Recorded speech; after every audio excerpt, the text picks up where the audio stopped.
Let's move on to treasure hunting techniques with your new Infinium LS. Whenever you turn on the detector, set it in the lock ground track setting that is recommended for maximum detection depth.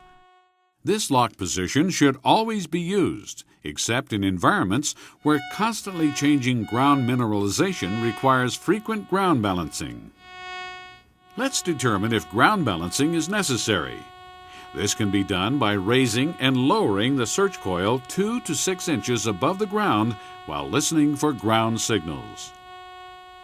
Keep in mind that because of Garrett's advanced pulse induction, most ground does not require ground balancing.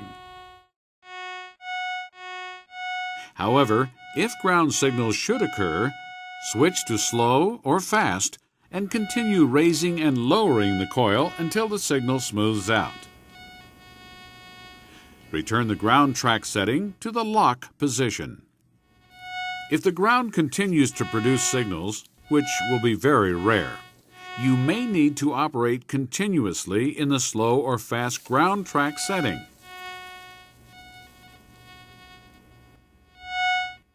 If the ground is extremely mineralized, enough to continue to produce signals, incrementally increase discrimination until the signal becomes stable. You should never need to increase discrimination beyond the 3 setting.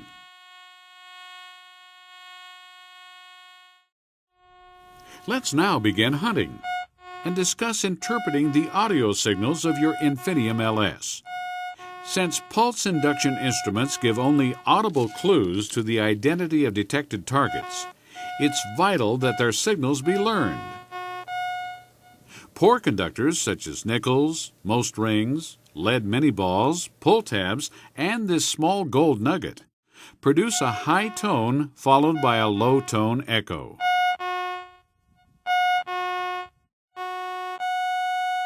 While good conductors such as large gold nuggets and this Civil War belt buckle usually produce a low tone followed by a high tone echo.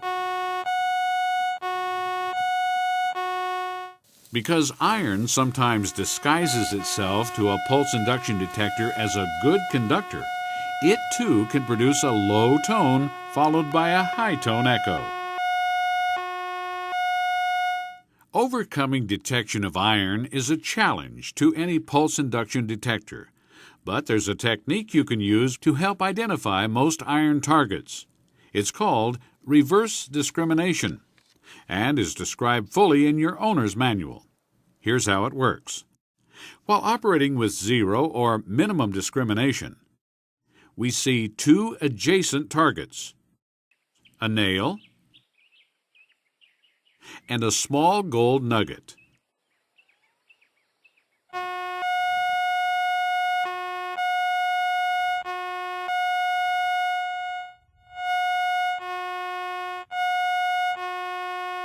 To check out if a target is iron, turn the discrimination knob fully to the right to the iron check marking. If the target still produces a substantial signal, it's probably iron. If the target seems to have disappeared or produces only a faint signal, then it's likely not iron. There are additional audible clues to help identify iron items. Often a piece of iron will produce multiple responses as the coil is passed over the target.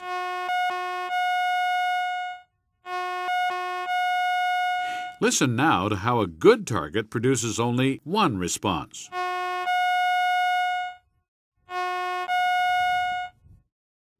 Be aware, however, that some small or very rusted iron items may behave like a desirable target, and some valuable targets such as large nuggets and coins may behave like iron.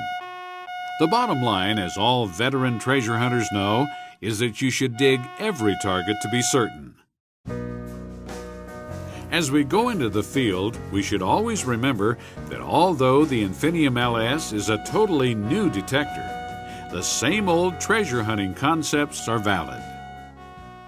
For maximum depth, you should try to operate your detector in the lock ground track position and with 0 discrimination. Methodically sweep the search coil from side to side at a constant height of 1 to 2 inches above the ground. Don't get in a hurry, and make certain you cover all your ground.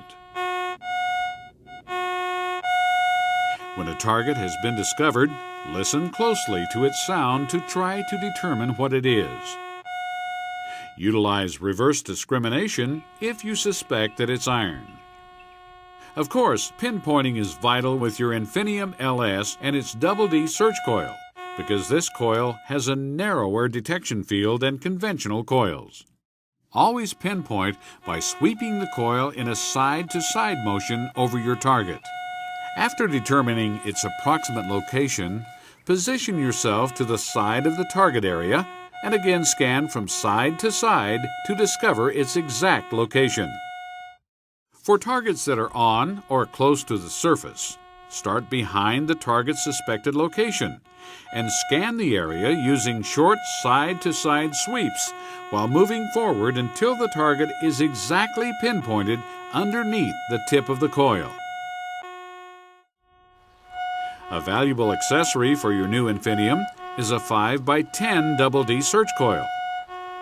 Because it is so highly sensitive, this coil is excellent for finding smaller targets, including gold nuggets. Its compact size and light weight result in greater maneuverability, especially in confined areas. In closing, we've already discussed the automatic battery check, but let's now learn how to change the 8 AA batteries.